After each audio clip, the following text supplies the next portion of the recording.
যখন ইচ্ছা চলে এসো, রাতে তো একাই থাকি, শীতের মধ্যে নয় দুজন মিলে এক খাটে শুয়ে পড়বো।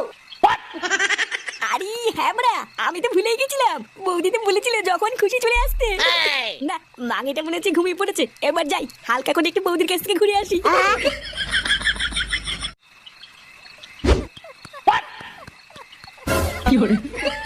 এ বাড়া, এটা কি হলো? আমি আসার আগে বৌদি আবার কাকে ঘরে ঢুকে খেলা শুরু করে দিল। না, বৌদা মনে হচ্ছে একটু দেরি করে এসছি রে। তাহলে এখন কি করব? এই অন্ধকার রাস্তা দিয়ে এত দূর এত কষ্ট করে হেঁটে হেঁটে আসলাম, তাহলে কি বাড়ি চলে যাবো নাকি? ধর বাড়া, আমি কেন বাড়ি যাবো? বৌদি তো আমাকে ডেকেছিল, তাই জন্য তো এসছি।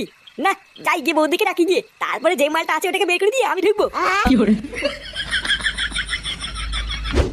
ওমা, এ কি ঠাকুরপো, তুমি এত রাতে? এত রাতে তুমি এখানে কি করছো? কেন বৌদি, তুমি তো সকালবেলা আসতে বলেছিলে। আমি তোমাকে বলেছিলাম না, সুযোগ পেলে টুক করে চলে আসবো। এই দেখো চলে এসেছি। কিন্তু ঠাকুরপো, তুমি আসার আগে আমাকে একবার বলবে তো, এইভাবে হুট করে কেন এসছো? নেবো না, তুমি তো দেখি সবই ভুলে গেছো। তুমি তো সকালবেলায় বললে এটা আমার নিজের বাড়ি, যখন তখন চলে আসতে পারি। হ্যাঁ, সবই তো ঠিক আছে, কিন্তু এখন তো ঘরে খরিদ্দার আছে। খরিদ্দার আছে মানে? ও, তুমি এইসব বুঝবে না ঠাকুরপো, তুমি বরং এখন বাড়ি চলে যাও, আমি কালকে সকালে তোমাকে সব খুলে বলবো। এই মেরেছে, এত রাতে এতটা রাস্তায় এত কষ্ট করে আসলাম তোমার সাথে ঘুমাবো বলে, আবার চলে যাবো? এই এত রাত্রেবেলায় কে আসলে ঘুমা শোনা?